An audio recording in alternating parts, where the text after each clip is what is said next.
Bem, o tópico agora é quando soam as trombetas. E este é um assunto muito complicado, pois há muitos pontos de vista acerca das trombetas. E eu não acredito que seja certo ser dogmático e dizer, é exatamente isso.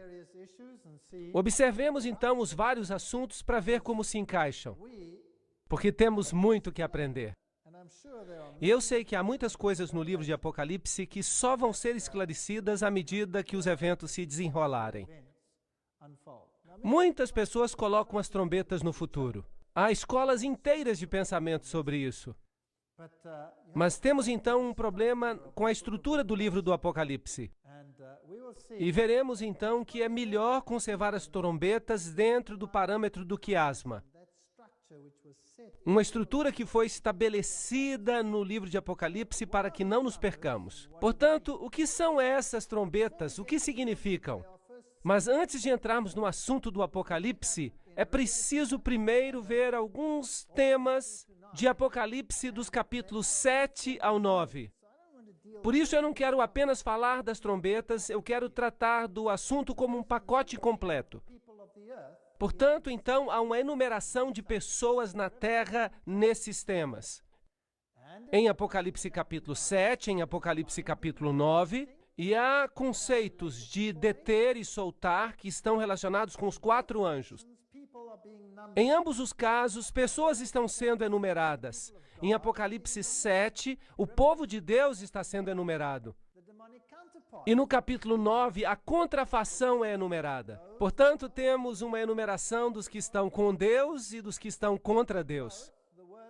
Em ambos os casos se escutam as palavras, ouvi o número, ekusaton aritimon, ouvi o número. Então ele escutou o número do povo de Deus e escutou o número daqueles que estão do outro lado. E com certeza, vocês conhecem essa declaração. Foi contado e achado em falta. É o que encontramos no Antigo Testamento. O que seria bom era ser enumerado sem ser achado em falta. E a maneira de conseguir isso é fixar-nos ao Salvador. Então vamos observar essa enumeração do povo de Deus em contraste com o povo do diabo. Sabem uma coisa interessante? Deus sempre nos dá o positivo antes de nos dizer o que é o negativo. Antes de vermos, por exemplo, como o mensageiro do Evangelho seria destruído nos 7 selos, ele nos deu um quadro do trono com um poder impressionante. Assim, de certa maneira, ele começa aqui com a enumeração do povo de Deus. Primeiro, e como eu disse antes, este capítulo está entre parênteses. Está colocado ali entre parênteses para nos dizer algo acerca do povo de Deus, antes que nos diga algo acerca das coisas piores que vão acontecer. Quem poderá estar firme? Essa é a pergunta. A resposta é, só os que têm os selos poderão estar firmes. Queremos então saber o que isso significa. A enumeração do povo de Deus acontece justamente antes do fim do tempo da graça, antes da abertura do 7º selo. Em outras palavras, este é um assunto que acontece exatamente antes da vinda de Cristo, quando haverá uma enumeração final do povo de Deus. Obviamente, Deus vai esperar até que o número esteja completo, porque ele disse simbolicamente aos que estavam falando sob o altar que tinham que esperar até que se completasse o número, não é verdade? Então, este é o nosso tema. E logo chegamos a Apocalipse 8, depois do 7, que diz, e havendo aberto o 7º selo, fez-se silêncio no céu por quase meia hora. Então, este capítulo nos fala sobre o evento do selo, do povo de Deus e do fim. Portanto, vamos ler. Apocalipse 7:1. E depois dessas coisas eu vi 4 anjos, que estavam sobre os 4 cantos da terra, segurando os 4 ventos da terra, para que nenhum vento soprasse sobre a terra, nem sobre o mar, nem contra árvore alguma. Agora, o mar, as águas na Bíblia, são símbolos de nações. A terra é o planeta em si. A árvore na Bíblia é um símbolo do indivíduo. Nabucodonosor foi uma árvore cortada. Os ímpios são como árvores verdes, etc. Então, ela é um símbolo de indivíduos. E esses 4 anjos celestiais, que estão segurando os ventos do conflito, até que o povo de Deus seja selado, e venha a destruição final da terra. O caos que virá é detido por Deus sem tomar em consideração a gravidade da situação. Deus está no comando, é isso que ele diz. Há 4 anjos que seguram os 4 ventos, até que o número completo do povo de Deus tenha sido atingido. E vi outro anjo subindo do lado do sol nascente, e tinha o selo do Deus vivo, e clamou com grande voz aos 4 anjos, a quem fora dado o poder de danificar a terra e o mar, dizendo: não danifiqueis a terra, nem o mar, nem as árvores, até que tenhamos assinalados nas testas os servos do nosso Deus. E aqui, o que é este selo na testa?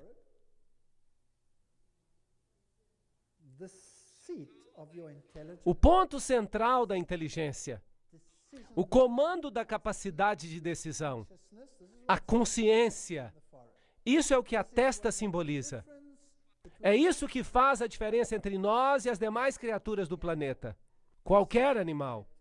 É o centro cognitivo de decisão moral no ser humano.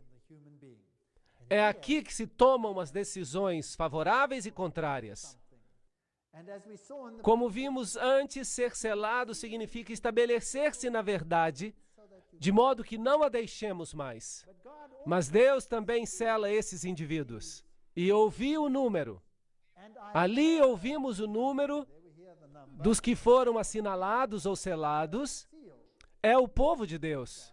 E o número de assinalados era 144 mil assinalados, de todas as tribos dos filhos de Israel. Apocalipse 7, 2 a 4. Algumas pessoas pensam que este número é literal e dizem que literalmente há 144 mil que são selados. Outros não.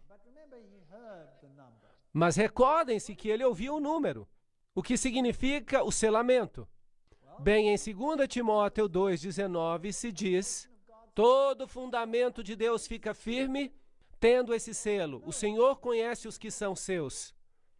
É Deus quem o selou. E qualquer um que professe o nome de Cristo aparte-se da iniquidade. O que significa isso? Essas pessoas tomaram a decisão de parar de fazer o que é errado. Desejavam fazer o que é certo, pelo poder do Senhor. Queriam pedir perdão a Deus por todo o mal que tinham feito. Queriam ser limpos no sangue do Cordeiro. É simples assim. Não é muito complicado. Não é nada complicado. Nós sempre gostamos de complicar as coisas mais do que elas são. E a palavra aqui para iniquidade é maldade, injustiça, maldade de coração e vida. Uma ação que viola a lei. Isso é interessante.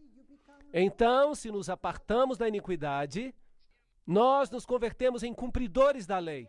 E se amamos a Deus, se o amamos, guardamos os seus mandamentos. Irai-vos e não pequeis. Não se põe o sol sobre a vossa ira. Não deis lugar ao diabo. Aquele que furtava, não furte mais. Antes trabalhe fazendo com as mãos o que é bom, para que tenha o que repartir com o que tem necessidade. Não saia da vossa boca nenhuma palavra torpe, mas só aquela que for boa para promover a edificação, para que dê graça aos que ouvem. Não é um assunto muito complicado. Significa começar a fazer o que é correto e renunciar ao que é errado. E não entristeçais o Espírito Santo de Deus, no qual estáis selados para o dia da redenção. Então, os que estão selados precisam fazer o que é correto. Tem que fazer isso. Se eram ladrões, tem que deixar de roubar. Se usam uma linguagem incorreta, precisam corrigir isso. Tem que começar a fazer o que é correto pelo poder do Senhor. Toda a amargura, ira, cólera e gritaria, a blasfêmia e a malícia sejam tirados dentre vós. Antes sedes um para com os outros benignos, misericordiosos, perdoando-vos uns aos outros como Deus também vos perdoou em Cristo. Efésios 4, 26 a 32. Isso não é nada complicado. Essa passagem significa uma volta à harmonia com a lei de Deus. Ata o testemunho, sela a lei entre os meus discípulos. A lei é o testemunho. Se eles não falarem segundo esta palavra, é porque não há luz neles. Não podemos dizer, sou filho de Deus, se eu continuo a viver como vivia antes. À lei e ao testemunho. Deleito-me em fazer a tua vontade, ó Deus meu. Sim, a tua lei está no meu coração. Salmo 48. Porque esta é a aliança que depois daqueles dias farei com a casa de Israel, diz o Senhor. Porei as minhas leis na sua mente, aqui, no lóbulo frontal, e as escrevereis no seu coração, para que possam agir em harmonia com a lei de Deus. E eu lhes serei por Deus e eles me serão por... Hebreus 8:10. Sempre tornamos esses assuntos em coisas complicadas, mas faça o que é certo e deixe as consequências com Deus. Agora, no coração da lei está o sábado. Lembra-te do dia de sábado para o santificar. 6 dias trabalharás e farás toda a tua obra, mas o 7º dia é o sábado do Senhor teu Deus. Não o 3º dia, nem o 4º dia. O 7º dia é o sábado. Não farás nenhuma obra. Nem tu, nem teu filho, nem a tua filha, nem o teu servo, nem a tua serva, nem o teu animal, nem o estrangeiro que está dentro das tuas portas.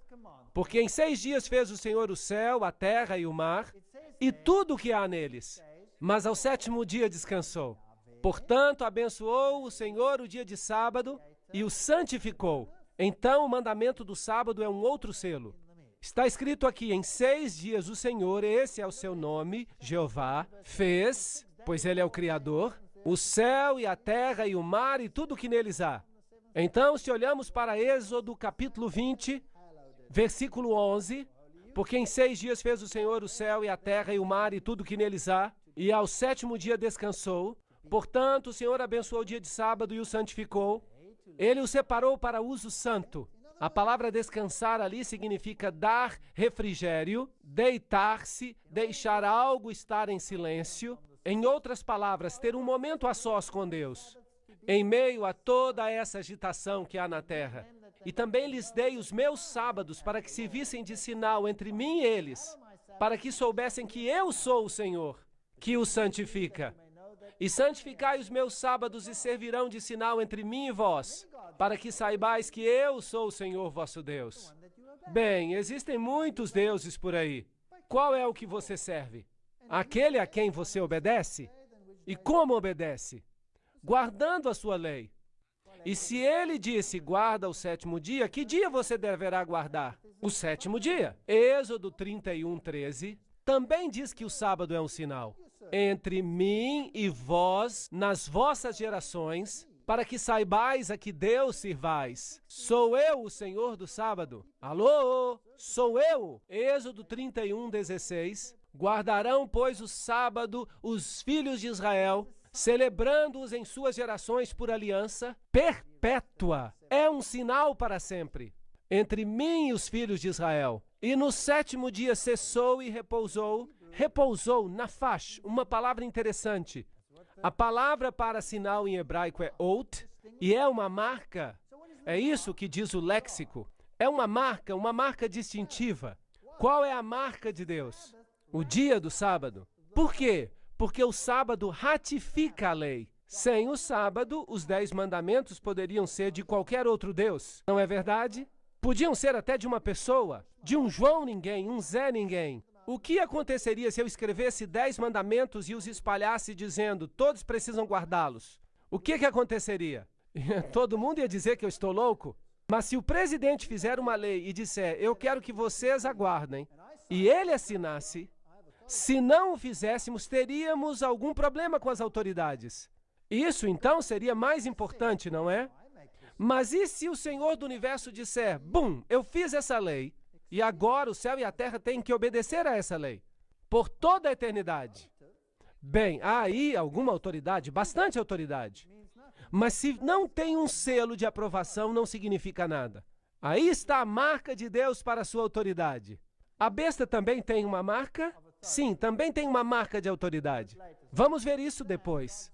Devemos entender a marca de Deus, o sinal, o seu selo, assim como o selo de autoridade de um documento. Dos Estados Unidos, por exemplo, ele tem um selo do presidente americano, é uma espécie de selo real. que diz, eu, rei fulano de tal, o título, o território, que seja a Inglaterra ou qualquer outro. E aqui no Decálogo, deve haver um selo que dê autoridade ao documento. E nós o encontramos no mandamento do sábado. Sem o sábado, todos os outros mandamentos se tornam apenas um grupo de leis feito por algum Zé Ninguém, sem importância. Mas com o mandamento do sábado, então temos o nome do legislador, seu território, sua autoridade. Isso concede autenticidade. E o Senhor me deu as 2 tábuas de pedra escritas com o dedo de Deus. Deuteronômio 9:10. Há umas poucas ocasiões em que Deus escreve com o seu dedo, sabiam? E dessa vez ele escreveu com o dedo. Ele escreveu os 10 mandamentos com o seu próprio dedo sobre a pedra. E repetiu isso quando Moisés quebrou as primeiras tábuas.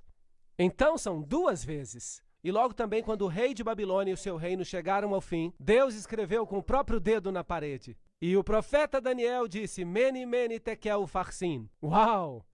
Significa isso. O seu reino foi nomeado, foi contado e dado aos medos e persas. Há outra vez quando Deus escreve em um juízo que é o símbolo da sua vinda final. Essa é a ocasião em que Jesus escreveu sobre a areia. Quando os observadores trouxeram a mulher que foi encontrada em adultério, Jesus se abaixou e escreveu com o dedo na areia. Eu me pergunto, o que será que Jesus escreveu ali? Porque quando eles leram, todos foram embora. Eles não falaram mais nada. Aquele que está livre de pecado, atire a primeira pedra. Talvez houvesse escrito ali algumas coisas que eles não gostavam de ler. Mas seria interessante saber isso. Então, o selo de Deus está no coração da lei. Lembra-te do dia de sábado para o santificar. 6 dias trabalharás e farás toda a tua obra. Mas o 7º dia é o sábado do Senhor teu Deus. Pois em 6 dias fez o Senhor, Deus Jeová, os céus e a terra, o mar e tudo que neles há. E ao 7º dia descansou. Portanto, abençoou o Senhor o sábado. Ali você tem o Senhor, o Criador dos céus e da terra, concedendo autoridade ao documento. Tem o seu nome, o seu título, o seu território. Também lhes dei os meus sábados para que servissem de sinal entre mim e eles, para que soubessem que eu sou o Senhor. Como devemos guardá-lo? Bem, já lemos sobre isso. Não vamos fazer a nossa própria vontade nesse dia. É espantoso, porque há poucas regras sobre como guardar o sábado. Mas os judeus fizeram vários milhares de regras para guardar o sábado, em vez de deixar isso segundo a consciência. Não pretendendo fazer a tua própria vontade, isso é sensato, chamando o sábado de digno, santo, honrado, honroso a Deus, não andando segundo os teus próprios caminhos, não buscando a tua própria vontade, então te deleitarás no Senhor. Essas são as coisas positivas do sábado. Não, ele não é um dia de tristeza. Hoje nós temos o sábado e ele é fantástico. Ele era só para os judeus? Não. Os filhos dos estrangeiros que se unirem ao Senhor para o servirem e para amarem o nome do Senhor e para serem seus servos, todos deviam guardar o sábado. Também os levareis ao meu santo monte e os alegrarei na minha casa de adoração. O sábado não era dos judeus. De fato, ele vem do Gênesis, da criação. Porque a minha casa será chamada casa de adoração para todos os povos. O sábado era para todos. Isaías 56, 6-7. Se diligentemente obedecerdes aos meus mandamentos que vos ordeno, guardai-vos que vosso coração não vos engane, para que não vos desvieis e sirvais a outros deuses. Portanto, atai-os, esses mandamentos, por sinal na vossa mão, para que estejam por frontais entre os vossos olhos. Uau! Os mandamentos devem estar nas mãos e na testa. O que significa isso? Se os escreverem e colocarem aqui, amarrando-os ao redor das mãos, tarefa cumprida? Creem que é isso que Deus tinha em mente? De maneira nenhuma. Eu não creio nisso. Isso é ritualizar a lei e pode fazer com que seja um esforço sincero, mas não é o que diz aqui. Significa que devemos pensar e agir conforme a lei. É isso que Deus quer. Deus está dizendo que os mandamentos devem estar na sua mente e nas suas ações. Mas um outro poder virá e dirá, os meus mandamentos é que vão estar na mente e nas ações. É uma diferença interessante. Bem, não vamos falar disso agora. Deuteronômio diz o mesmo, na mão e na testa. Está escrito isso ali. E te será por sinal na tua mão e lembrança entre os teus olhos, para que a lei do Senhor esteja na tua boca. Êxodo 13:9. Deus tem algo que deve ser selado na mente. A lei de Deus. E o sábado é o sinal da lei, de uma maneira particular. Então, o propósito do sábado é ser um dia de descanso, um dia de bênçãos, de paz, um sinal, um memorial da criação, um símbolo de santificação, um dia venerável, um pacto perpétuo. Essas são as razões pelas quais Deus deu o dia de sábado, para que não nos esquecêssemos dele e do que ele tem feito por nós. Então, a lei de Deus, na sua totalidade, é um reconhecimento da sua autoridade na nossa vida. Isso nos trará uma harmonia com o céu, por meio da redenção que está em Cristo Jesus. E isso é o que significa ser selado. Voltar a estar em harmonia com Deus. Então, quantos são os selados? Apocalipse 7:5. Da tribo de Judá havia 12.000 assinalados. Da tribo de Ruben, 12.000 assinalados. Gade, 12.000. E de Azer, 12.000. E de Naftali, 12.000. E assim chegamos até a tribo de Manassés, 12.000. Simeão, Levi, Issacar, Zebulon, José e Benjamim. E de todas foram selados 12.000. Então, creem que é um número literal? Exatamente 12.000? E como ficaremos, então, o resto? Bem, há duas correntes. Depois dessas coisas olhei, e eis aqui uma multidão. Então temos este número e uma multidão. Vejam que ele escutou o número, mas depois ele viu uma multidão que ninguém podia contar, de todas as nações e tribos e povos e línguas, que estavam diante do trono e perante o Cordeiro, trajando vestes brancas e com palmas nas suas mãos.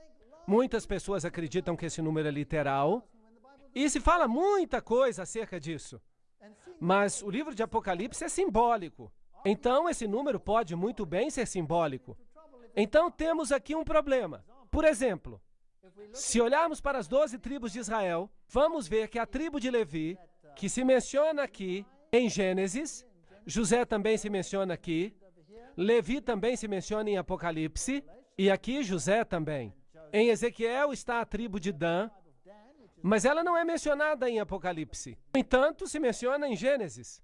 Temos Efraim, que também se menciona em Ezequiel, e aqui não se menciona. Então, que tribos vamos tomar em conta? Vamos estar com problemas. Será que ninguém vai ser salvo de Efraim? Ninguém vai ser salvo de Dan? Os da tribo de Dan foram maus, fizeram coisas ruins, mas também tínhamos heróis na tribo de Dan. Heróis. Assim me parece óbvio que o número é simbólico. Eu creio que não devemos avançar além disso agora. É uma multidão de todos, porque não é judeu aquele que é exteriormente. E não é circuncisão o que é exteriormente na carne, mas é judeu aquele que é no interior. E circuncisão aquilo que é no coração, no espírito e não na letra, cujo louvor não provém dos homens, mas de Deus. Romanos 2, 28 a 29. Serão apenas então os judeus das tribos literais que serão salvos? E o que acontecerá com os gentios que se converteram ao Evangelho? Então, 144.000, um número literal, não podem ser judeus. Quem de fato é cristão no interior? O que há no seu interior? Gálatas 3:29 diz: se sois de Cristo, então sois descendência de Abraão e herdeiros conforme a promessa. Então, em que isso nos converte? Dá-nos uma oportunidade de pertencer à linhagem de Abraão. A linhagem de Abraão, segundo a promessa de aceitarmos a Cristo. Bem, eu não era judeu, eu era pagão. Mas em Cristo posso ser da linhagem de Abraão, porque Cristo é da linhagem de Abraão. E se estou nele, sou redimido. Então a pergunta sobre judeu e cristão é irrelevante. Se você tem a Cristo, você é da linhagem de Abraão. Não importam quais foram as circunstâncias do seu nascimento. Porque em Cristo nem a circuncisão nem a incircuncisão tem virtude alguma, mas sim o ser uma nova criatura. E a todos quantos andarem consoante a essa regra, paz e misericórdia sobre eles e sobre o Israel de Deus. Gálatas 6, 15 a 16. Então, como eu faço parte do Israel de Deus, do povo de Deus ao longo dos séculos? Eu aceito o Cordeiro de Deus. Os judeus não se salvaram por guardar a lei, tinham que trazer um cordeiro e matá-lo. Eram salvos pelo sangue do cordeiro. Talvez tenham rejeitado o cordeiro anos depois, mas esse era o método pelos quais recebiam expiação. E clamavam com grande voz, dizendo: salvação ao nosso Deus, que está sentado no trono, e ao cordeiro e a todos os anjos ao redor do trono, e dos anciãos e dos 4 animais, e prostraram-se diante do trono sobre o seu rosto, e adoraram a Deus, dizendo: amém, louvor e glória e sabedoria, e ação de graças, e honra e poder e força, ao nosso Deus para todo sempre. Amém. Quem ganha? Jesus ganha. Novamente temos esse maravilhoso tema no qual Jesus aparece no Apocalipse, que nos fala sobre os redimidos e como são selados. Estão tão arraigados à palavra que não podem ser movidos facilmente. Estão novamente em harmonia com a lei de Deus. Foram salvos pelo sangue do Cordeiro.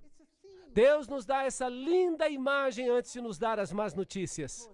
É um tema do Apocalipse que não temos que ficar com medo, porque Jesus é o vitorioso. Ele é o Rei dos Reis. E um dos anciãos me falou dizendo: estes que estão vestidos de vestes brancas, quem são? De onde vieram? E eu lhe disse: Senhor, tu sabes. E ele me disse: esses são os que vieram da grande tribulação e lavaram as suas vestes e as branquearam no sangue do Cordeiro. Por isso estão diante do trono de Deus e o servem de dia e de noite em seu templo. E aquele que está assentado sobre o trono os cobrirá com a sua sombra. Essa é a conclusão do assunto. Uma grande história sobre a vitória de Jesus Cristo.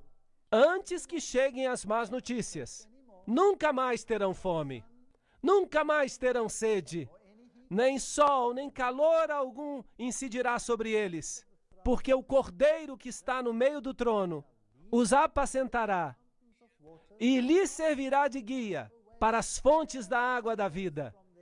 E Deus lhes limpará dos olhos todas as lágrimas. Isso não é maravilhoso? Esta é a promessa antes das más notícias. E então vem Apocalipse 8. E havendo aberto o selo, o 7º selo, fez silêncio no céu por quase meia hora. Já tratamos desse assunto antes. Isso é quando Cristo regressa. E vi os 7 anjos que estavam diante de Deus, e lhes foram dadas 7 trombetas. Agora vem as 7 trombetas. Bem, as pessoas dizem, isso deve ocorrer depois do tempo da graça. Não, não, não. Tudo que tínhamos era um capítulo que dizia: escutem, amigos, este é o resultado. O povo de Deus será redimido pelo Cordeiro e não haverá mais lágrimas, e esse é o seu número, e é assim que vai ser. Assim é a vitória do Cordeiro. Agora me deixem lhes dar as más notícias. É isso que vai acontecer na história. E aqueles que rejeitarem a palavra de Deus e rejeitarem a Jesus Cristo, também serão enumerados. E tristemente o número vai ser diferente. Vamos ver o que acontece. E vi os anjos que estavam diante de Deus, e lhes foram dadas 7 trombetas. E veio outro anjo e pôs-se junto ao altar, tendo um incensário de ouro, e foi-lhe dado muito incenso. Onde é que esse anjo está parado? Em que altar? No altar do incenso. O altar do incenso estava no primeiro aposento ou no segundo aposento? Estava no primeiro aposento. Portanto, não pode ser após o tempo da graça. Jesus ainda está ministrando no primeiro aposento. Ainda tem que entrar no segundo aposento. E quando isso ocorrer, então será o fim. Logo será demasiado tarde. Então, nós nos encontramos em que parte do quiasma? Na primeira parte. Jesus ainda está no lugar santo. E muitas pessoas querem pegar essas profecias e colocá-las no futuro. no braço escatológico, na parte dos eventos finais ilustrados no livro de Apocalipse, mas violam a estrutura do quiasma. E não podemos violar a estrutura do quiasma. Não podemos tirar algo da sua posição e colocar onde não está. Temos que obedecer a regras. É por isso que está escrito desta maneira, para que se possa fazer assim. Assim que lhe foi dado muito incenso, aqui está o altar de incenso, para o colocar com a oração de todos os santos sobre o altar de ouro que está diante do trono, um pequeno altar, do qual estamos falando. E havia fumaça de incenso, subindo com as orações dos santos, desde a mão do anjo até diante de Deus. As pessoas estão orando aqui, elas têm necessidades. Isso não ocorre depois do tempo da graça. Isso é antes do tempo da graça, não é antes do tempo do fim. Não, isso é um processo contínuo. Eu sugiro que sigamos o mesmo processo que antes. Isso é um modelo aplicado às profecias da Bíblia. O livro de Daniel faz a mesma coisa. Daniel capítulo 2 vale para toda a história da humanidade. Daniel capítulo 7 recapitula em um outro formato, e Daniel 8 retoma e recapitula ainda em um outro formato. E assim temos visões diferentes relacionadas à mesma luz. O mesmo acontece com o livro do Apocalipse. Temos as 7 igrejas, esta é uma posição da igreja, temos os 7 selos, que é a posição do anúncio do Evangelho. Agora vemos as trombetas, que são os juízos, porque há também uma enumeração, na qual somos achados ou em falta ou justos. Esse é o tema do juízo. E quem é o juiz? Jesus. Ele decide quem consegue ou não consegue, e não ignora as orações dos santos. É por meio da sua mediação que elas são aceitáveis aos olhos de Deus. Assim que o mérito de Jesus Cristo é o tema em voga aqui. E essa fumaça de incenso que sobe com as orações dos santos, sobe à presença de Deus pela mão do anjo. O incenso é um símbolo do mérito de Jesus, acrescentado aos santos, tornando-os aceitáveis aos olhos de Deus. Uma imagem maravilhosa. Tudo está cheio de significado no livro do Apocalipse. Poderíamos falar sobre isso por horas, sobre o símbolo do altar de incenso e etc.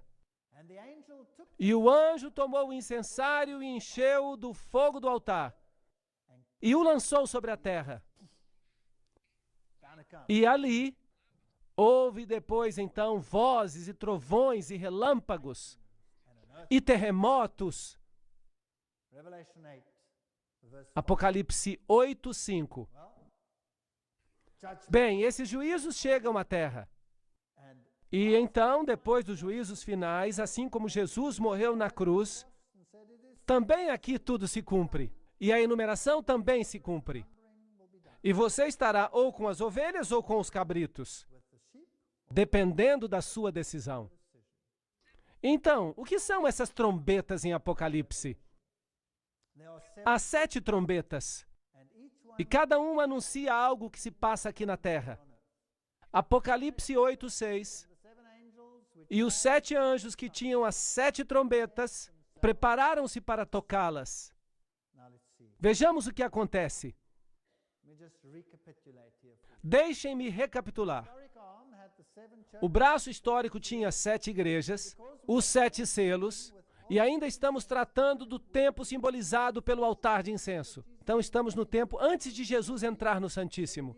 Então ainda estamos falando do braço histórico do Apocalipse. As trombetas estão deste lado do quiasma, e não se pode deslocá-las para o outro lado. Está claro? Então, obviamente, estamos falando acerca do mesmo período da história, em que tivemos as sessões anteriores. Fazer algo diferente seria contrário ao sistema, à estrutura, e todas essas sessões terminam ou culminam na volta de Jesus. De novo, vamos dar uma passada pela história. Existe um paralelo em relação ao que se passa enquanto soam as trombetas e as últimas 7 pragas. Há aqui um aspecto muito interessante. As 7 trombetas soam antes do dia da expiação e as últimas pragas caem depois do dia da expiação. Em outras palavras, quando Cristo sai do lugar santíssimo, então as 7 pragas caem. Então, se olharmos aqui para as trombetas, vamos constatar que elas caem sobre a terra. Capítulo 8, versículo 7. Sobre o mar. Capítulo 8, versículos 8 e 9. Sobre os rios e as fontes. Capítulo 8, versículos 10 e 11. Sobre o sol, a lua e as estrelas. Aqui há, portanto, uma escuridão, trevas profundas, os gafanhotos. Então o rio Eufrates. E aqui vemos que há uma voz forte, é que venha o reino de Deus. Percebemos que é um processo. E há referências a um terço, um terço, um terço, um terço. Agora, se olharmos para as últimas pragas, há um paralelo. A primeira praga afeta a terra. A segunda praga afeta o mar. A terceira praga afeta os rios e as fontes. Do mesmo jeito que as 7 trombetas. Depois o sol. E aqui temos uma escuridão. Logo depois temos o rio Eufrates, tal como teríamos ali. E depois se ouve uma voz que diz, está feito. Percebem? Aqui diz, está feito. É isso que acontece depois do fechamento da porta da graça. E, portanto, esta outra parte acontece antes da porta da graça. Por isso temos um terço, um terço, um terço. Só uma porção é que é afetada. Ainda há espaço para arrependimento. E é durante o tempo da mediação de Cristo, enquanto Ele está ministrando no lugar santo, no primeiro compartimento. Esse é um assunto muito importante. Quando tratamos desse aspecto, porque há uma tendência para se deslocar as trombetas para esse outro período, em que estão as pragas. E isso é um problema. Porque não somente violamos a estrutura do quiasma, mas também violamos a ideia de que só uma parte é que é afetada e destruída. Jesus Cristo está no controle. O número do povo de Deus no capítulo 7, depois as trombetas e a enumeração do povo da terra. E os problemas que envolvem tudo isso. Quem vai ser vitorioso? Jesus ou o outro lado? Nós já sabemos a resposta. Portanto, agora podemos descansar através deste estudo sobre as trombetas. Que o Senhor nos faça conscientes do fato de que Jesus está no comando.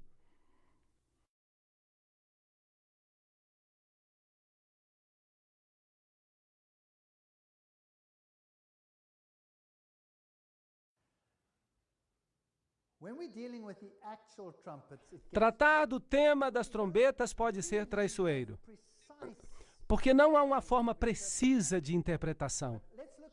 Mas vamos ver os vários assuntos envolvidos.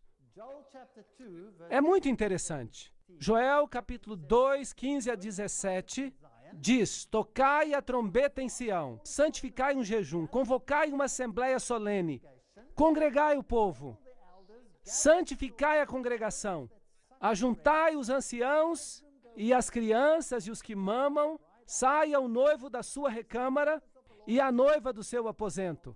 Chorem os sacerdotes, ministros do Senhor, entre o alpendre e o altar, e digam, poupa o teu povo, ó Senhor, e não entregues a tua herança ao opróbrio, para que os gentios a dominem. E digam entre os povos, onde está o seu Deus? Aqui está uma situação em que a trombeta soa, em circunstâncias em que, obviamente, o povo de Deus havia se desviado. Vejamos então as interpretações. A primeira interpretação é que as trombetas são juízos dos nossos tempos e fazem um paralelo com os juízos das pragas. É muito comum essa interpretação, mas eu não posso pessoalmente aceitá-la. Pela mesma razão que eu já mencionei, ela viola a estrutura do quiasma e coloca no futuro algo que se encontra no braço histórico do livro do Apocalipse. Segundo, viola o princípio, colocando Jesus no lugar santíssimo, quando ele está, obviamente, ministrando no lugar santo, muito antes do início das pragas. Assim, há 2 princípios pelos quais eu não posso aceitar essa interpretação. Sim, há algo em comum entre as pragas e esta descrição acerca das trombetas. Mas as trombetas afetam de modo parcial e as pragas são finais e completas. Então, os juízos das trombetas são, obviamente, juízos ao longo do tempo. Os juízos, a segunda maneira de vê-los, retraçam o período da história cristã cobertos pelas 7 igrejas e os 7 selos. Isso faz sentido, pelo menos para mim. Mas alguns fazem a pergunta, quando começa esse juízo e quem está sendo julgado? Alguns falam do juízo contra Jerusalém, porque Jerusalém foi quem rejeitou Jesus primeiro e o pregou na cruz. E houve um juízo no final dessa época, mas Deus lhe deu um espaço de tempo ainda, até o ano 70 depois de Cristo. Então Jerusalém foi destruída, não é certo? Foi um juízo de Deus. E se utilizarmos Mateus 24 como padrão, o que parece uma coisa lógica de ser feita, outros preferem começar não com Jerusalém, mas com os juízos contra Roma, porque Roma é o poder, que em realidade crucificou a Jesus. Então temos aqui 2 pontos de vista opostos. Mas não é vital saber agora quem está completamente certo. O ponto central é que estamos falando dos juízos de Deus ao longo da história. Pessoalmente, eu prefiro começar com Jerusalém, porque esse também é o padrão utilizado em Mateus 24. Mas se não quiserem crer nisso e preferirem a outra opção, está bem. Vamos ver a primeira trombeta. E o primeiro anjo tocou a sua trombeta e houve saraiva misturada com fogo, e houve fogo e saraiva misturada com sangue. Então aqui temos um juízo, paralelo também ao granizo do fim do tempo, mas de maneira parcial, porque a terça parte das árvores dos indivíduos foi queimada, e toda a erva verde se queimou. Assim que há uma destruição de pessoas. As pessoas estão sendo consumidas aqui. Isso é sério, as pessoas se perdem. Por que elas se perdem? Bem, a queda de Jerusalém depois do ano 70 é uma possibilidade, e eu pus aqui em cores diferentes as possibilidades. A segunda possibilidade é que seja o juízo de Roma. E os que favorecem essa interpretação dizem que ele começa com a invasão dos visigodos, sob a liderança de Alarico, no ano 396 a 428. Aqui Roma no ano 410 depois de Cristo, e o imperador romano Teodósio morreu no ano 395 depois de Cristo. Assim que temos aqui um quadro do início da queda do Império Romano, quando várias nações invadiram o Império. Bem, esse é um juízo que ocorreu sobre esse povo que se elevou acima mesmo do príncipe da paz. Mas, por outro lado, a queda de Jerusalém é um juízo muito poderoso. Depois de um período longo de graça, é dito, vocês rejeitaram o Messias e essas são as consequências. Deus vai retirar a proteção e permitir que os ventos soprem, e é isso que acontece. O segundo anjo tocou a trombeta e foi lançada ao mar uma coisa como um grande monte que ardia em fogo. E a terça parte do mar tornou-se sangue. E morreu a terça parte das criaturas que tinham vida no mar. E perdeu-se a terça parte dos navios. Mais uma vez, o que representa isso? O que representa essa trombeta de juízo? Novamente vemos que há várias interpretações. Montanhas. O que representam as montanhas? Uma montanha ardendo em fogo. Bem, na Bíblia, uma montanha representa uma nação. Podem ver isso em Isaías 2, 2 e 3, 41, 15, Daniel 2, 35, 44, 45, em Ezequiel, em Zacarias. Todos têm essa figura de uma montanha. Vamos ver em Jeremias um texto que também usa essa ilustração. Eis-me aqui contra ti ao monte destruidor, está falando de Babilônia, que destróis toda a terra. E estenderei a minha mão contra ti, e te revolverei das rochas, e te farei um monte que queima. Jeremias 51, 25. Vemos aqui uma montanha sendo simbolicamente destruída. Assim que o segundo anjo tocou, e algo como a grande montanha em chamas foi lançado ao mar. Então uma nação foi, por assim dizer, esparramada entre as nações. Isso é o que significaria. E a terceira parte do mar se converteu em sangue. Mar significa água. As águas que viste onde se assenta a prostituta são povos, nações, línguas. Então temos um derramamento de sangue entre as nações. E morreu a terça parte das criaturas que tinham vida no mar. E perdeu-se a terça parte dos navios. Navio na Bíblia é um símbolo de economia. Os navios de Quitim são símbolos de economia. Portanto, vejamos as duas interpretações possíveis.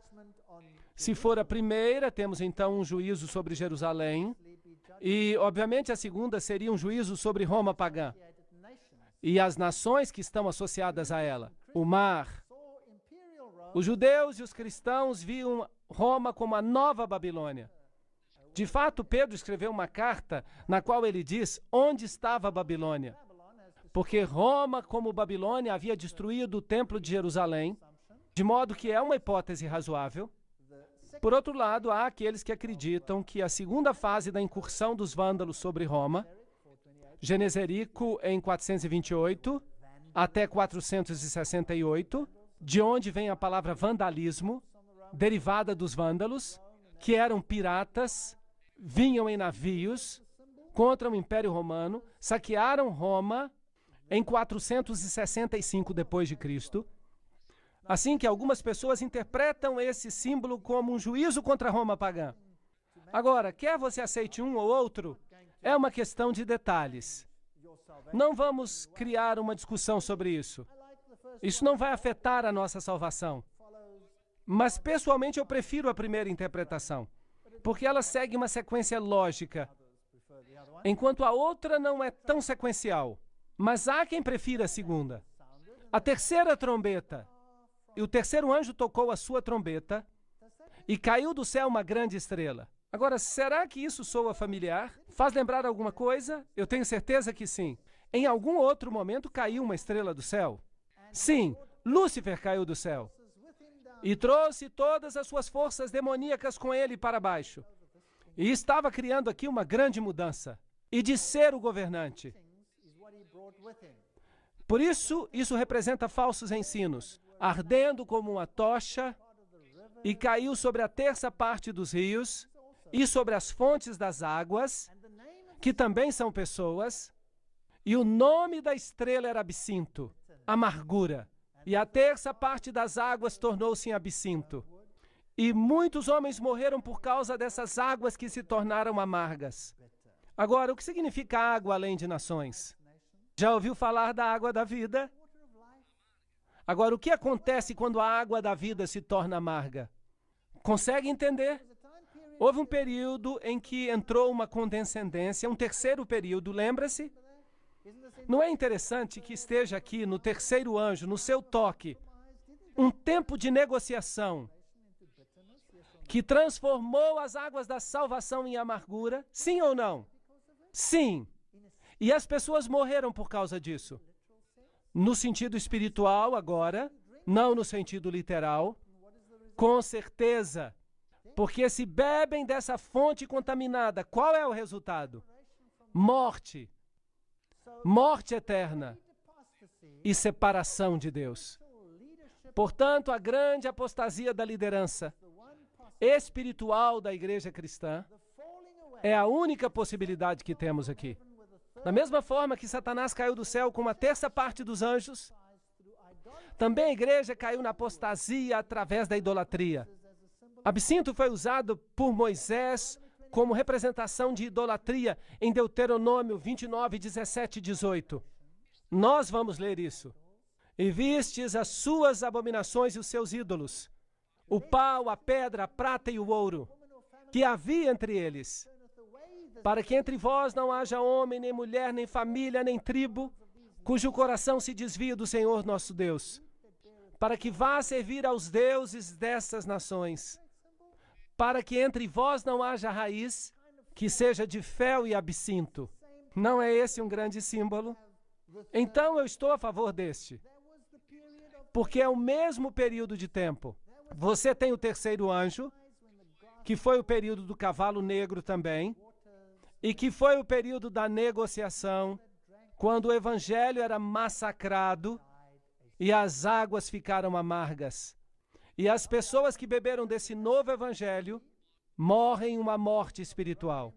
Bem, a outra interpretação seria a invasão do Império Romano pelos hunos, sob a liderança de Átila, no V século.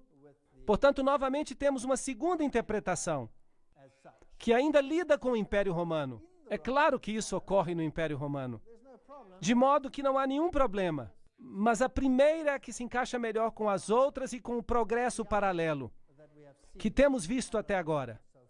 E você tem todos esses símbolos assim.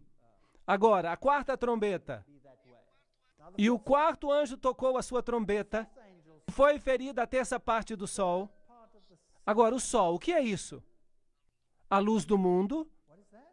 E a terça parte da lua. E a terça parte das estrelas. Para que a terça parte dele se escurecesse. E a terça parte do dia não brilhasse. Fosse semelhantemente à noite.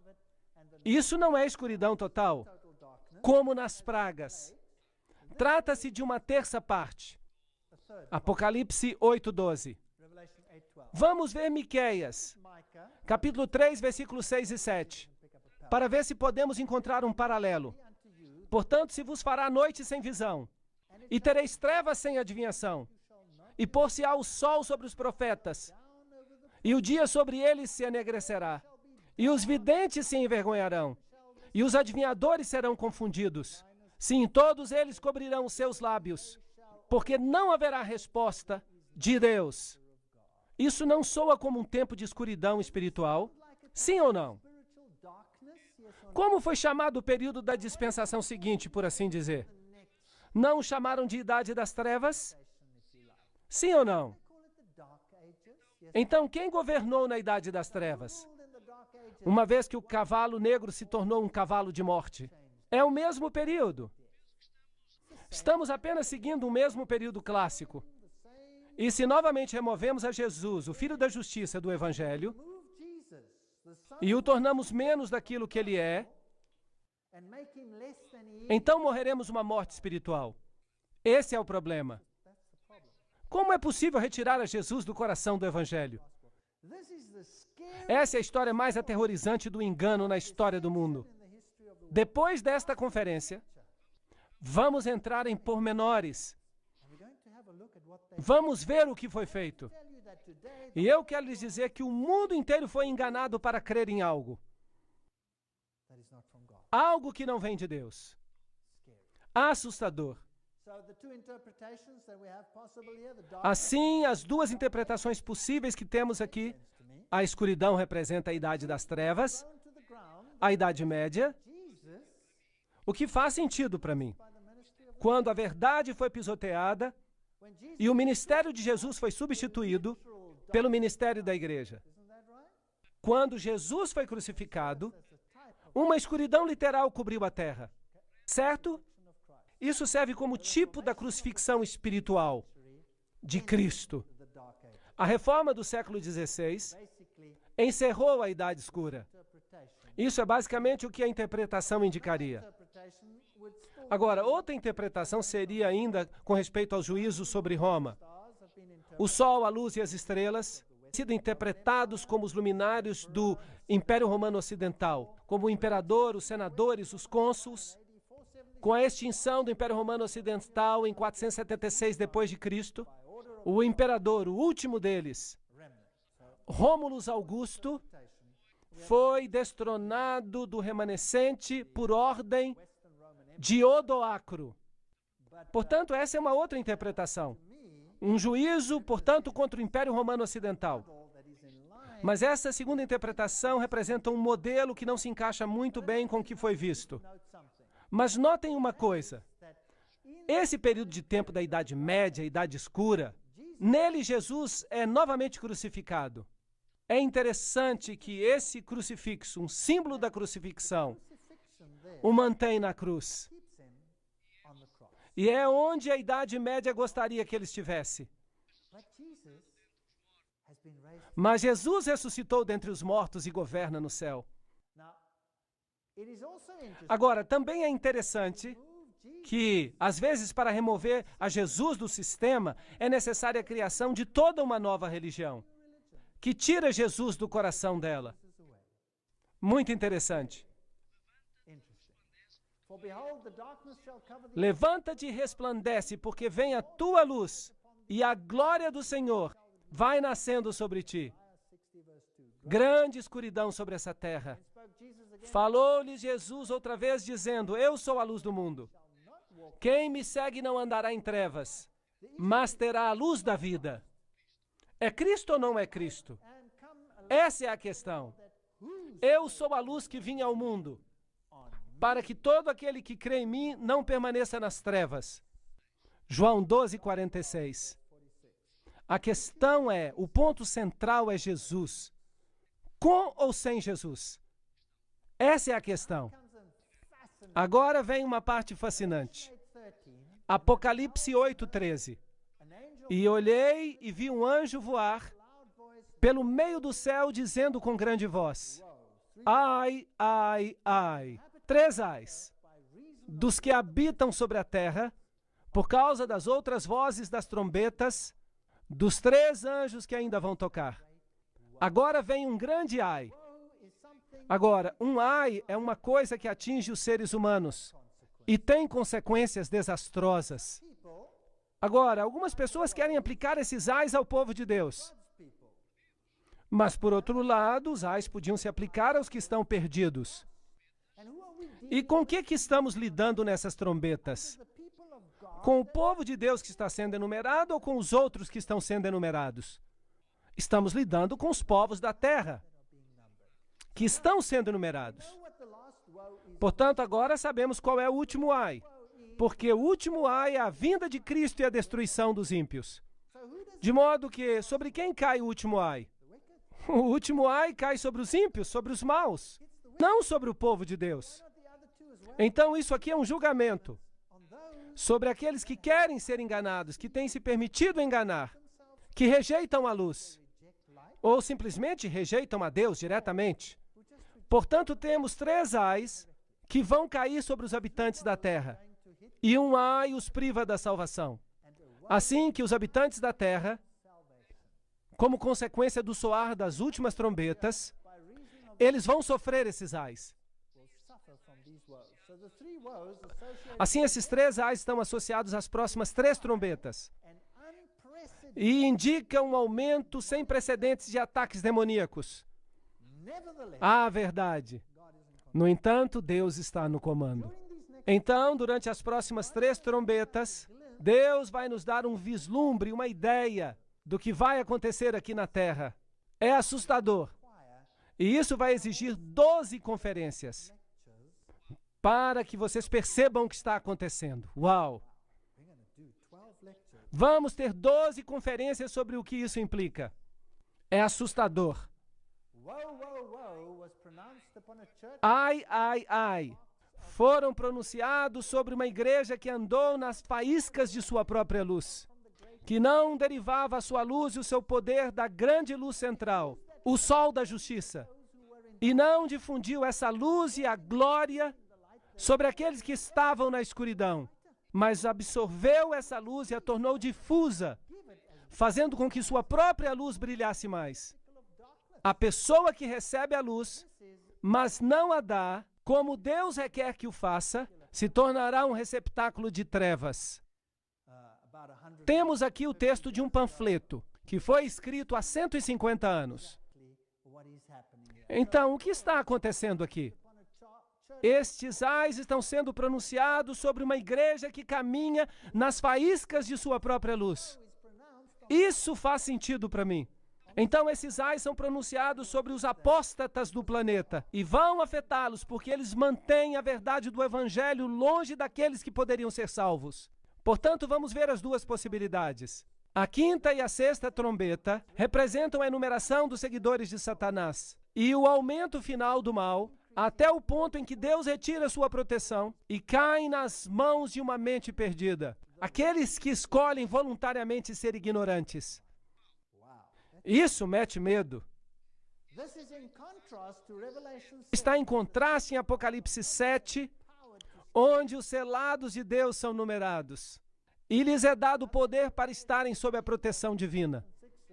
Outra interpretação seria que a quinta e a sexta trombeta representam os juízos de Deus contra o Império Romano Oriental. A ascensão do Islã, que culminou com o Império Otomano, é vista como a força que traz essa destruição. Agora, aqui eu gostaria de fazer uma abordagem diferente e dizer por que não vamos juntar as duas. Por que não vamos uni-las? Porque o islamismo tem por objetivo levar Cristo a um nível humano, baixá-lo, assim que, em certo sentido, ele faz exatamente o que a igreja da Idade Média fazia, pronunciando-se como juiz no lugar de Jesus Cristo, certo? Portanto, um é o instrumento do outro.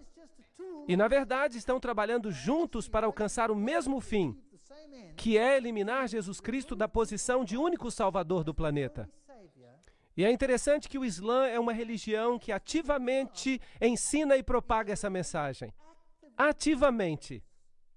As outras religiões, elas não lutam abertamente contra este ponto ou princípio. Mas a igreja da Idade das Trevas disse: eu sou o caminho, pelo qual você recebe a salvação. Ou passam por mim ou não a alcançam. De fato, eles disseram que Deus tem que respeitar a decisão de seus sacerdotes, absolvendo ou não as pessoas consoante o que eles digam. Uau! E esse poder diz que Jesus tem que se tornar menos do que é. Jesus, torna-te menos do que tu és. Por que não os unimos? Assim, que poderes deslocaram o cristianismo em relação à Bíblia e que poderes surgiram na Idade Média para destronar a Jesus e afastar os homens da salvação por meio dele? Essa não é uma boa pergunta? Porque trazem os ais sobre a terra. O Islã substituiu o cristianismo no berço do judaísmo e do cristianismo. Isso não é certo? Eles o fizeram. A idade do racionalismo, o humanismo contemporâneo com o slogan: nenhuma divindade nos salvará, porque nós vamos nos salvar a nós mesmos. Esse é o Manifesto Humanista, capítulo 2, editado por Curtis Buffalo, em 1973. Esse é o seu manifesto. Portanto, nenhuma divindade vai nos salvar. Temos que nos salvar a nós mesmos. Racionalismo, humanismo contemporâneo. A Bíblia é um livro de alegorias. Não se preocupe com ela. Não a leve a sério. É isso que tem destruído o cristianismo na mente ocidental. E a outra o tem destruído no berço do cristianismo. A rocha forte do cristianismo foi removida. Ela foi substituída no Ocidente e ela foi substituída no Oriente. Portanto, esses são os poderes que têm destronado a Jesus Cristo. Então, agora, vamos até Apocalipse capítulo 9. E o quinto anjo tocou a sua trombeta, e viu uma estrela que do céu caiu na terra. Temos novamente uma estrela caindo do céu. E lhe foi dada a chave do poço do abismo, isto é, do inferno. Portanto, qualquer coisa que saia daqui agora vem diretamente do abismo do inferno. E abriu o buraco do abismo e subiu uma fumaça do buraco. Isso está em contraste com o incenso que acende do santuário, como a fumaça de uma grande fornalha.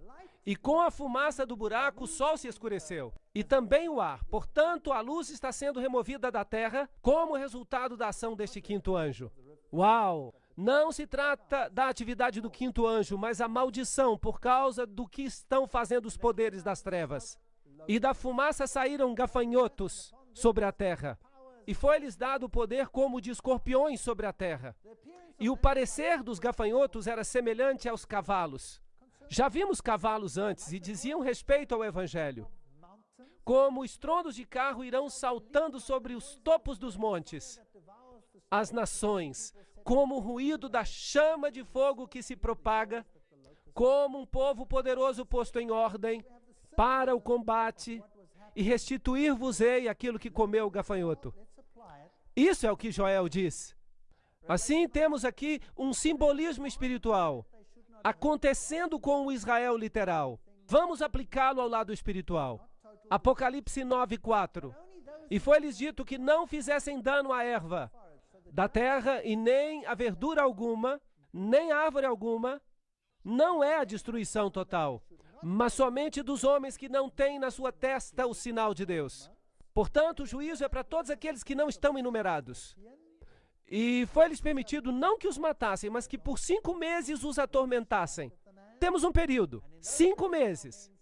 E o seu tormento era semelhante ao tormento do escorpião. Jesus nos disse, eu vou lhes dar poder para pisar escorpiões, quando eles ferirem os homens. E naqueles dias os homens buscarão a morte, mas não a acharão. Desejarão morrer, mas a morte fugirá deles. Depois há uma descrição dos gafanhotos. Eles se comparam a cavalos. Já tivemos cavalos antes representando o anúncio do evangelho. Estão aparelhados para a guerra. E sobre suas cabeças havia como que coroas semelhantes ao ouro. E os seus rostos eram como rostos de homens. Tinham cabelos como de mulher. E seus dentes eram como de leões. E tinham couraças como couraças de ferro. E o ruído das suas asas era como o ruído de carros, quando muitos cavalos correm em combate. Aqui está uma situação de guerra. É assim que se pareciam: caudas de escorpião, couraças de ferro, dentes, coisas terríveis. Enfim, é a impressão de um artista. E tinham caudas semelhantes às de escorpião, e tinham grilhões nas suas caudas. Apocalipse 9:10. O que significa isso? Temos aqui um simbolismo do que fez o Islã. Por outro lado, podemos ver todo o sentido que está nessa nova mensagem sem Cristo ao mundo. Agora vejamos quem está no comando de tudo isso. E tinham sobre si um rei, o anjo do abismo. Em hebraico, seu nome era Abaddon. Fascinante. E em grego, Apolion. Um ai já passou, e eis que vem ainda 2 ais mais. Ok. Vamos mencionar alguns nomes interessantes aqui. Depois disso, um dos ais cai sobre o homem. E termina. Ok.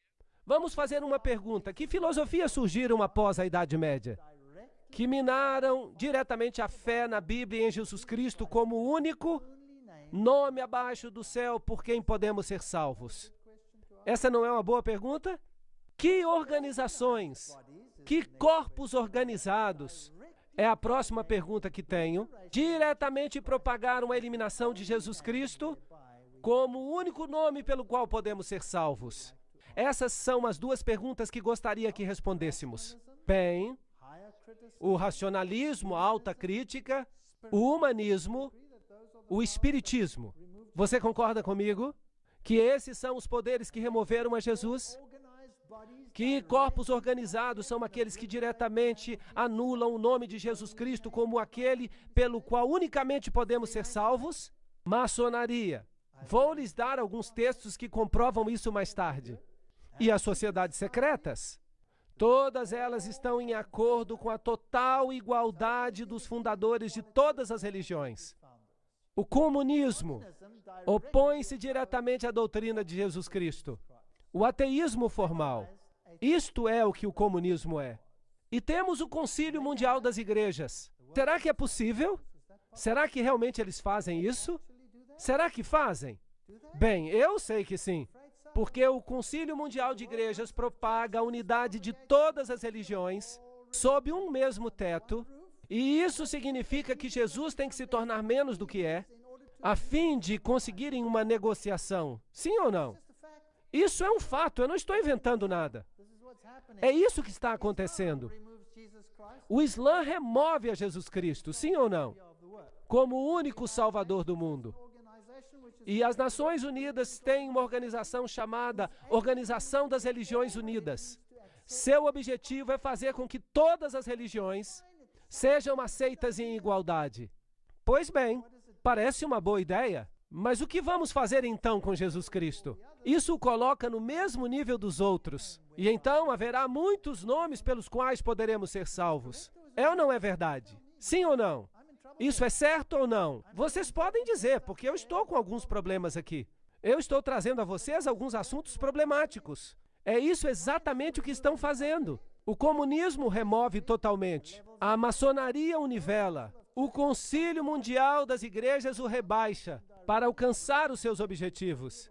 O islamismo combate diretamente e as Nações Unidas afirmam que é melhor fazer uma negociação, ou senão estaremos em apuros. Deixem-me ler isto. Este é o site nisbet.com Freemasonry. Vamos ler. No 17º grau do rito escocês, a palavra sagrada comunicada ao candidato é Abaddon. Na Bíblia Satânica de Anton LaVey, na página 145 a 146, Abaddon e Apollyon são um dos nomes infernais no satanismo. No rito maçom escocês ilustrado de J. Blanchard, volume 1, página 453, declara-se: toque a testa de Tyler quando ele responder colocando a mão na testa. A senha, Jubulum, palavra sagrada, Abaddon. Nós não acabamos de ler que este era um anjo maligno? Sim ou não? Assim, a maçonaria diz que este é o anjo sobre nós. Eles tinham seu anjo sobre ele, Abaddon, Satanás. Se olharmos para a interpretação islâmica, isto é, a área coberta pelo gafanhoto do deserto, essa é a área coberta pelo islamismo, no seu início. E hoje eles cobrem muito mais. Isso é interessante, essa é uma área do cristianismo primitivo. Sabiam disso? Foi substituída e já não existe. E ali está agora o Islã. Somente após o ano 600 depois de Cristo, o Islã ascendeu e tirou do mundo cristão, que baseava sua fé na Bíblia e guardava o sábado. E o removeu e o massacrou. Interessante. E hoje é proibido. Proibido por lei, com pena de morte, propagar a Jesus Cristo nesses países. Não é algo interessante? É um ai terrível contra a humanidade, porque se o único nome pelo qual devemos ser salvos é tirado, nós estamos em apuros. John William Dropper também escreve em História do Desenvolvimento Intelectual da Europa que 4 anos após a morte de Justiniano, em 571 d.C., nasceu em Meca, na Arábia, o homem que mais do que qualquer outro ser humano tem exercido influência sobre a raça humana, de acordo com a vida de Maomé. Maomé apareceu em cena em um dos períodos mais negros da história, quando todas as civilizações, desde a dinastia merovíngica, da Itália até a Índia, estavam em ruínas, estavam em um estado de gestação de problemas. Vamos lá, uma grande guerra. Com a idade de 12 anos, Maomé viajou com o seu tio numa caravana comercial à Síria. E ali ele conheceu um cristão anacoreta chamado Bahira. E contemplando o rapaz, diz a história, pôde ver que no seu rosto havia sinais de uma futura grandeza. E aconselhou a Abu Talib que cuidasse dele, porque ele seria algum dia recipiente do chamado divino. O reconhecimento do profeta por Bahira simboliza na tradição islâmica a primazia da missão de Maomé sobre a de Cristo. Jesus é diminuído. Apocalipse 9:4. E foi-lhe dito que não fizesse dano à erva da terra, nem a verdura alguma, nem a árvore alguma, mas somente aos homens que não tivessem sobre a testa o sinal de Deus. Então quem é afetado por essas trombetas? O povo de Deus ou os outros? Os outros. Todo aquele que não tem a oportunidade de escolher a Cristo, porque eles o removeram, está em apuros. E foi permitido não que os matassem, mas que por 5 meses os atormentassem. E o seu tormento era semelhante ao tormento dos escorpiões quando ferem o homem. E naqueles dias os homens buscarão a morte e não a acharão. Desejarão morrer, mas a morte fugirá deles. Interessante. Aqui há um decreto de Abu Bakr, tio de Maomé, que o sucedeu.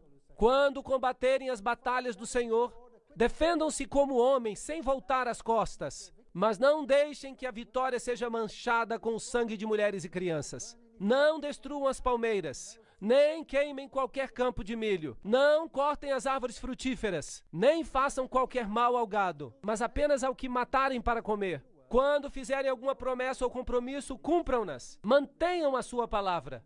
À medida que avancem, vocês vão encontrar algumas pessoas religiosas que vivem retiradas em mosteiros, a fim de servirem a Deus dessa maneira. Deixem-nos, não os matem, nem destruam seus mosteiros, mas encontrarão outras pessoas que pertencem à sinagoga de Satanás. Têm cabeças rapadas, certifiquem-se de lhes partir os crânios. Não lhes deem trégua até que se tornem maometanos, ou paguem tributo. Agora, este decreto tem um paralelo na Bíblia.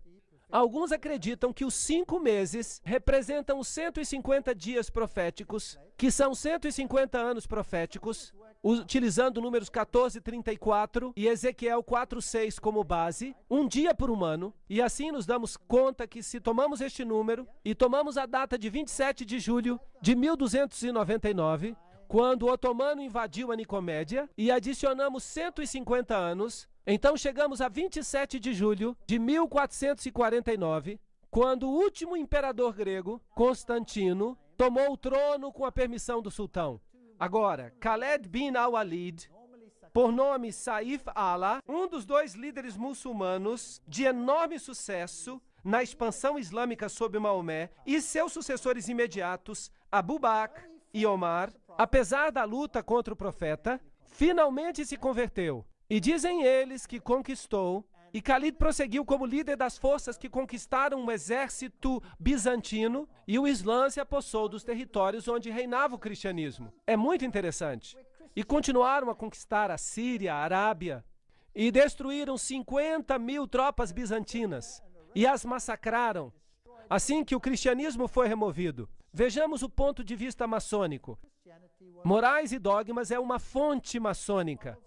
Quando viram que o cristianismo estava fraco e inútil profeticamente, o restaurador árabe e iconoclasta veio como um furacão de limpeza.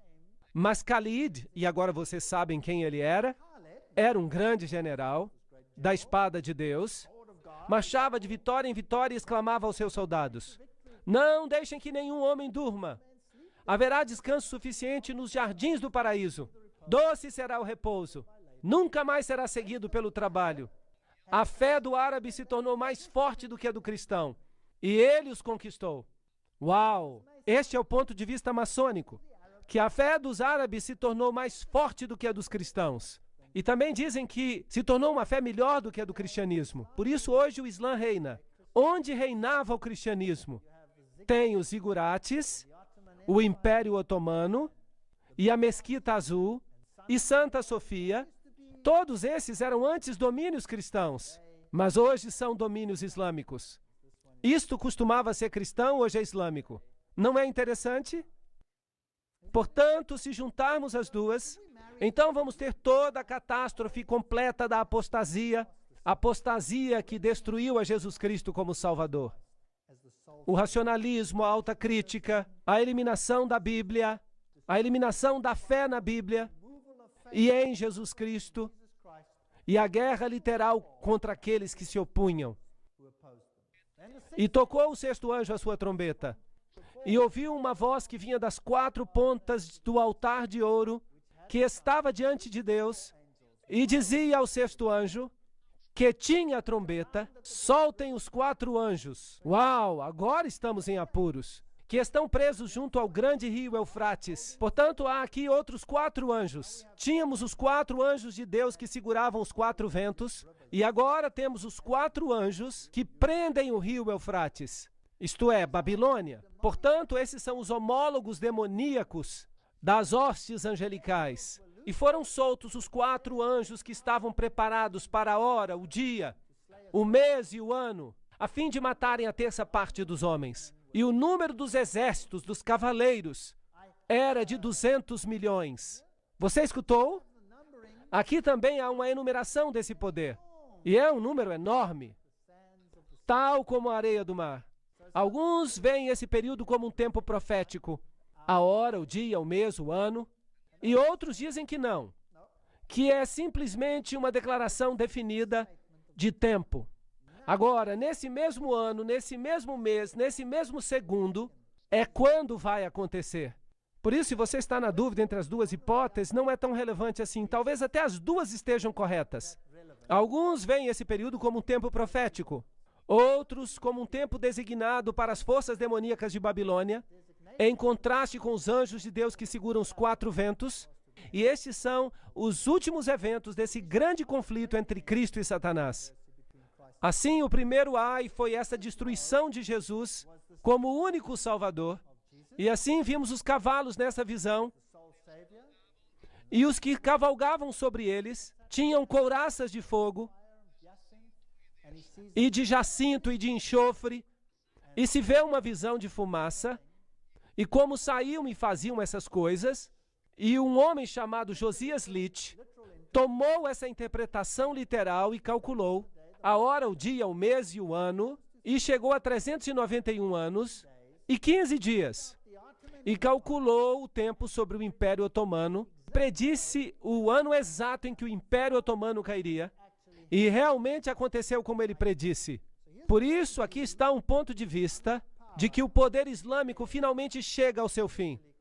Josias Litch publicou essa data 2 anos antes do evento. Então, os 4 sultões são vistos por alguns como sultões literais.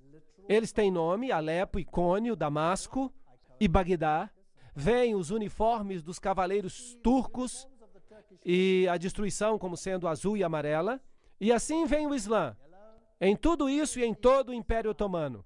Então, quer se veja dessa forma ou de outra forma, em termos de escuridão espiritual global, isso não faz realmente diferença.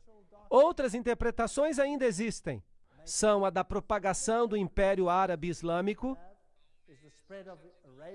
Maomé, 612, fundação de Bagdá, Dar es-Salam, 1662, marcando o fim do Império, igual a 150 anos, queda de Constantinopla, chegamos ao ano de 1844. Existem muitas e muitas interpretações, mas vamos mantê-lo simples. As trombetas anunciam a apostasia sobre a terra, que enumera aqueles que estão perdidos. E a eliminação, a remoção de Jesus Cristo como arauto da salvação. Esse é o maior problema. E os outros homens, que não foram mortos por essas pragas, não se arrependeram das suas obras, para não adorarem a demônios. Esse é o ponto. E os ídolos de ouro, de prata e de bronze, e de pedra e de madeira, que não podem ver, nem ouvir, nem andar, e não se arrependeram dos seus homicídios, nem das suas feitiçarias ou prostituições, nem dos seus frutos. Portanto, a descrição do segundo ai em Apocalipse vem em Apocalipse 11. E o som da 7ª trombeta introduz o último ai para os penitentes, à medida que o reino de Deus vai alcançando o seu fim. Agora, não podemos saltar e falar de Apocalipse 10 e 11, tudo numa só noite. Ficaríamos loucos. Por isso, o que vamos fazer é olhar para o segundo ai na próxima conferência. E você verá que o engano, o mais terrível de todos os tempos, está no ai que se segue. E em seguida vem a destruição. Nós estamos vivendo nos momentos finais antes do terceiro ai. Agora, que engano é esse que virá? Se o segundo ai já removeu a Jesus como único Salvador, então o que vai acontecer antes que ele volte nas nuvens, quando todo olho verá? Até mesmo os que os traspassaram. E todas as tribos da terra se lamentarão sobre ele. Sim, amém. Essa é a pergunta. Portanto, vimos Apollyon, vimos Abaddon, já vimos algumas afirmações de organizações que afirmam que esse é o poder que está governando. Vemos as possibilidades do islamismo, vemos o racionalismo e o humanismo popular e todas essas coisas que estão eliminando a doutrina de Jesus, trazendo trevas e os ais sobre o povo. Agora, quando chegarmos a Apocalipse capítulo 11, vamos ver qual é o engano final. Como Satanás estabelece o seu reino final para atacar a palavra de Deus. Coisas amedrontadoras. E então vamos precisar de 12 conferências para explicar tudo isso.